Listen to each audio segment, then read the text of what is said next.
Be honest, has this been you lately? I'm only gonna scroll for about 5 minutes. And suddenly, an hour is gone. We're done with that. In today's video, we're sharing meaningful hobbies you can do instead of doom scrolling. Because hot girls don't doom scroll, hot girls have hobbies.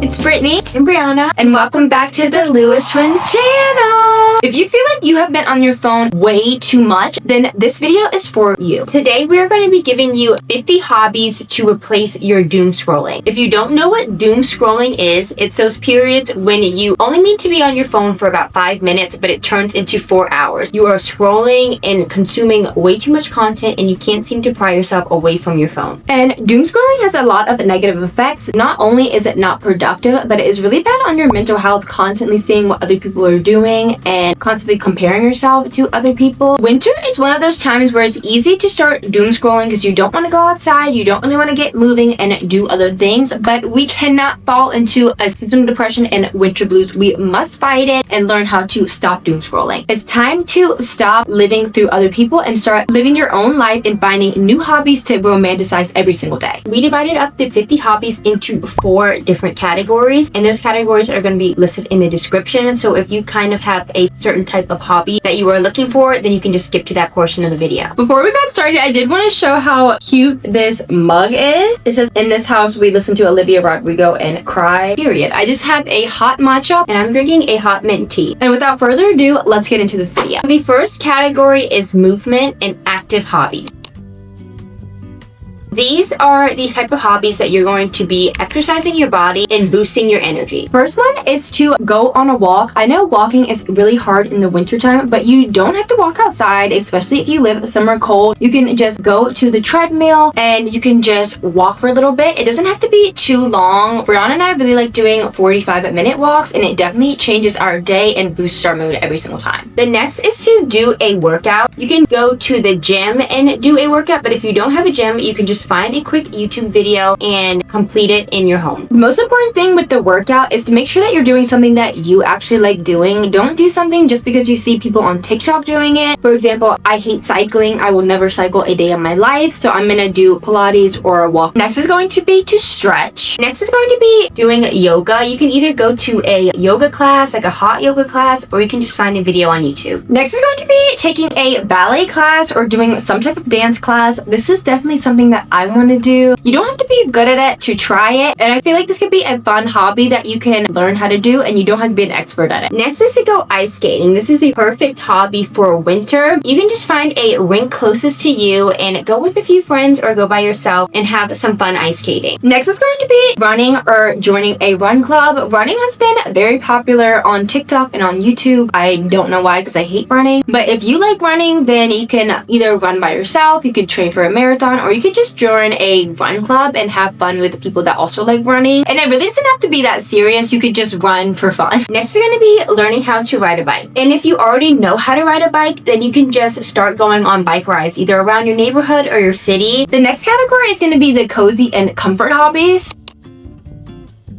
The next type of hobbies are going to be very chill and all about comfort. They're going to be very low energy hobbies, and you can really do them if you're not feeling that motivated or feeling low energy. The next one is something that we already do, but it is to join a book club, or if you're already in a book club, just to continue book club. And book club is something that I really try to get my coworkers and anybody that will listen to join, because it's so fun to just be able to talk about different books, get different people's opinions, and also to find new reads that you would have never looked at otherwise. That's like my favorite part of being in a book club. Next is to watch a movie. Next is to watch a show. It could be fun to try to start a new show or to binge a show that you already loved and just rewatch it again. Next is going to be listen to music. On Spotify, there is a lot of playlists depending on whatever mood you're in, so you can just search whatever type of music you want to listen to and find a playlist, and also that way you can discover some new artists and new music that you haven't heard before. Next is going to be listening to a podcast. I love listening to podcasts, and there's so many different types out out there. There are self-help, but sometimes I feel like self-help ones can get too heavy, so they also have just some fun ones on there. Also, I really like to listen to the true crime ones, but I would be careful with those because they can get a little bit low energy. Next is going to be listening to an audiobook, and if you have a library card, there are plenty of audiobooks on the Libby app, or you can just get an Audible membership and listen to them. They have so many different books on there, different genres, so you can just find a book that you're into and listen. Next is also another one of my personal favorite ones, which is going to be taking a nap. I feel like naps are kind of judged, but you don't have to take a nap that's going to last you the whole rest of the day. You can literally put a timer on for like 10 minutes, 30 minutes, just to make sure that you are rested. Naps are a great way to really restore your energy when you're feeling low. Next is to take a bath / have a self-care night. You can really romanticize this by getting a nice bath bomb, and then we also like to make snacks for our bathtub and have a drink, and then also have a nice book and light a few candles, and it's just a nice way to really treat yourself to a nice relaxing evening and decompress and de-stress from the day. Next is going to be going to a cute cafe. It is just something about going to a cafe when it's like not the best weather outside, or even if it is nice outside, to really see everyone being productive. I feel like that always changes my mood, and you can order a cute drink, work on some computer work, or bring a book and really just enjoy the vibe to the cafe. Next is to do your makeup, and to make this really fun, you can find different inspiration looks on Pinterest and try to recreate them. Next is going to be to paint your own nails, or if you're not really skilled at painting your own nails, getting your nails done. Next is to bake. There are so many good recipes out there. You can find them just on regular Google, or you can go on Pinterest and find some recipes. This is one of my favorite hobbies to do because I really just like discovering new things and adding new recipes to our rotation. The next one is going to be learning how to make sourdough. I feel like this could be a really fun new hobby, and it would be really good if you like to host things, or if you go to a lot of parties, and then you can bring some fresh sourdough that you've made. I think this would also be a really fun hobby too, because you're learning a little bit more about nutrition, and you're also learning about cooking as well. Next seems like a really weird hobby, but just hear me out. It is meal prepping, and this is something that counts as a hobby because it takes time doing it. So if you want to save a little bit of time and make your week a little bit easier, you can meal prep at the beginning of the week. We like to do Sunday and Wednesday. So Sunday we cook for the beginning of the week, and then Wednesday we cook at the end of the week. And it is just like a whole process, researching recipes that we want to try, making them, but it's so rewarding when everything is ready and all you have to do is just go in the refrigerator and grab it. Next is going hand in hand with that one, and it's going to be learning to cook a new recipe. You can find recipes that you like in a cookbook. We specifically have a vegan one, which is really fun, and you can also look on Pinterest for recipes. Next is learning an intellectual hobby.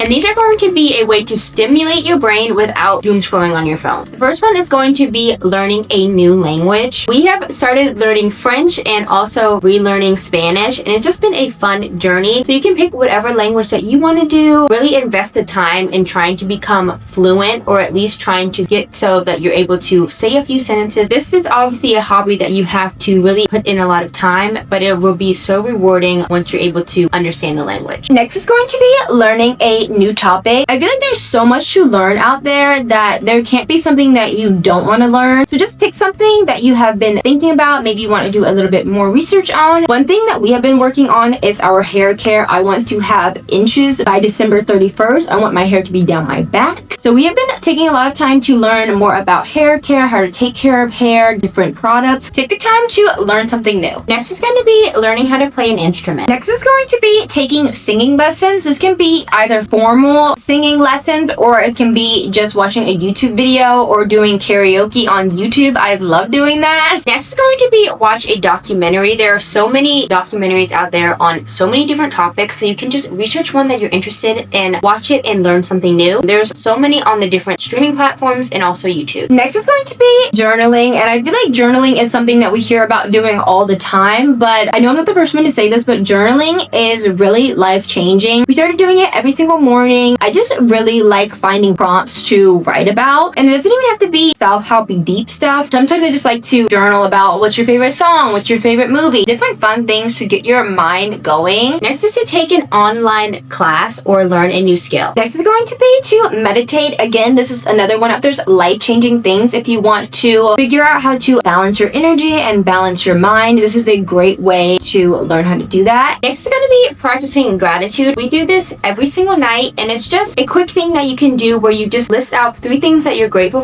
for the day. It doesn't have to be anything really too deep. It can just be like, I'm grateful for my coffee this morning. A lot of the time I say I'm grateful that I'm in the bed right now and nobody's expecting anything from me. Just list a few things that you're grateful for the day. The next one is going to be sort of a hybrid category. It's going to be creative hobbies and brain off hobbies.